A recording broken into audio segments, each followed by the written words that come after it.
Too often when people tour Civil War battlefields, they focus exclusively on tactical maneuvers and the strategic outcomes and that battle's role in what it meant for a particular campaign or particular presidential election, whatever the case might be.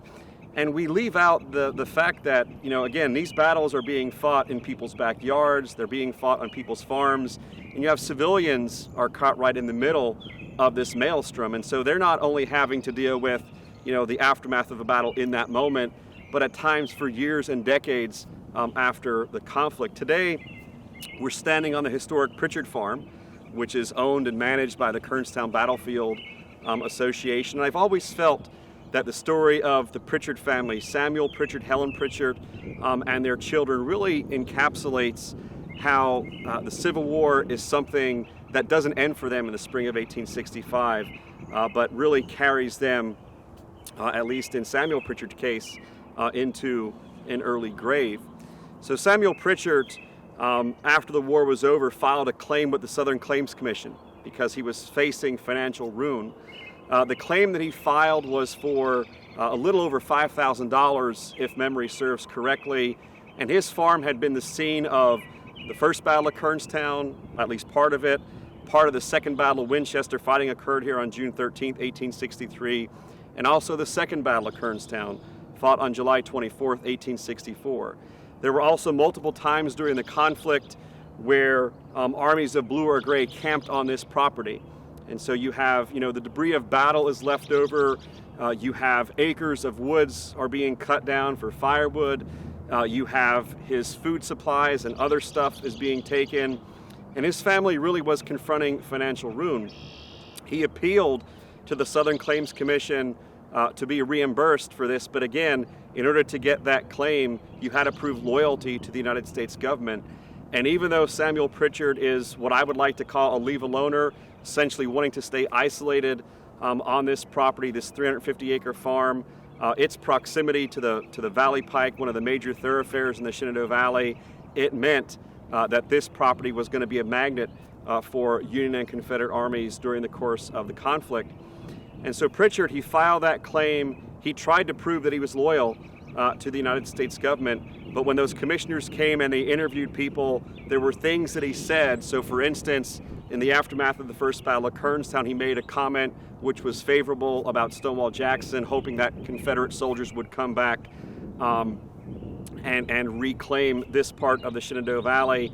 And that claim was denied because of statements such as that one. Unable to make financial ends meet, he died from a heart attack in the 1870s. And so I always use this kind of to illustrate that, the pressures, the financial pressures that these families in the Shenandoah Valley confront, in the case of someone like Pritchard, it's going to drive them into an early grave. Throughout the course of the war, most notably after the Second Battle of Kernstown, the Pritchard family cared for scores of Union soldiers, including Colonel James Mulligan, who was mortally wounded at the Second Battle. They used, many of the rooms inside of that house there to care for those wounded Union soldiers. And I know, Sarah, you've done a lot of work with Civil War medicine and those types of things, and so maybe you would want to expand on some of those medical components. Absolutely. One of the things to always keep in mind is that after a battle ends and whichever side claims victory, there's an aftermath. And yes, there's military surgeons and military medical personnel, but often a lot of the medical care, or at least the facilities for medical care, are going to fall on the civilians. Particularly here in the Shenandoah Valley, you'll read civilian accounts of maybe it's just a small skirmish in the field or on the road outside, and here come half a dozen wounded to be laid on the porch or in a civilian family's home. And that puts an additional strain on the civilian population. Then you take a large battle like the Battle of Newmarket on May 15th, 1864, and you have about 1,000 casualties, well, over 1,000 casualties if we combine both sides, in a very small crossroads village. And the Union Army retreats from there, and they're not able to take many of their wounded. So you have Union soldiers left in a quite pro-Southern community needing aid. You have these Southern supporting civilians who are already overrun just with taking care of these wounded soldiers in gray, and there's this real challenge.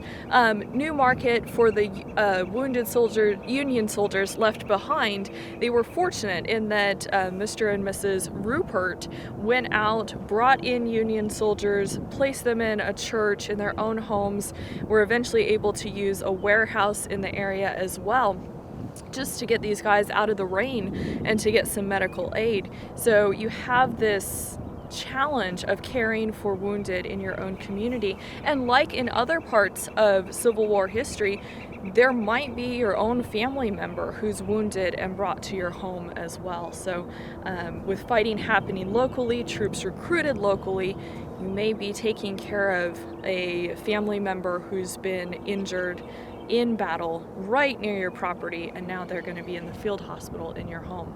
So a lot to consider with just the civilian experience and how they're involved in the medical side of war. And I was wondering if maybe you could share a little bit about the agricultural side of the Shenandoah Valley and how just the production here of food and all really targeted the area, and like what was that like for the civilians? Yeah, so I mean, the Shenandoah Valley, in the decades prior to the war, it was one of the major agricultural producers in the United States. Mm-hmm. So, statistically looking at things at the time the war began, about 20% of all of Virginia's wheat crop came from the valley, about 30% of the rye crop came from the valley. And you're right, I mean, this is one of the reasons why federal forces were drawn to the valley, aside from those strategic benefits of, protecting D.C. or blocking invasion to the north. They recognized the valley as this important source of provender and supply to Confederate forces. And I think, sometimes you hear the Shenandoah Valley referred to as the breadbasket of the Confederacy.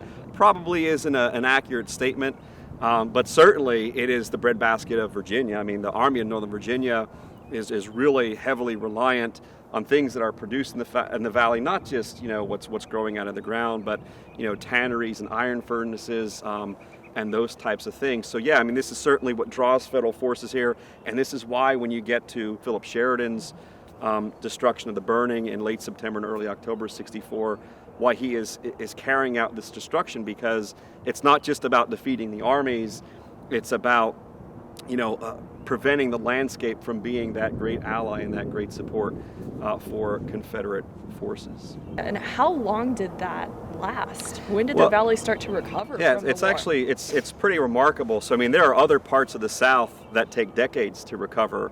Economic recovery in the Shenandoah Valley happens really quickly.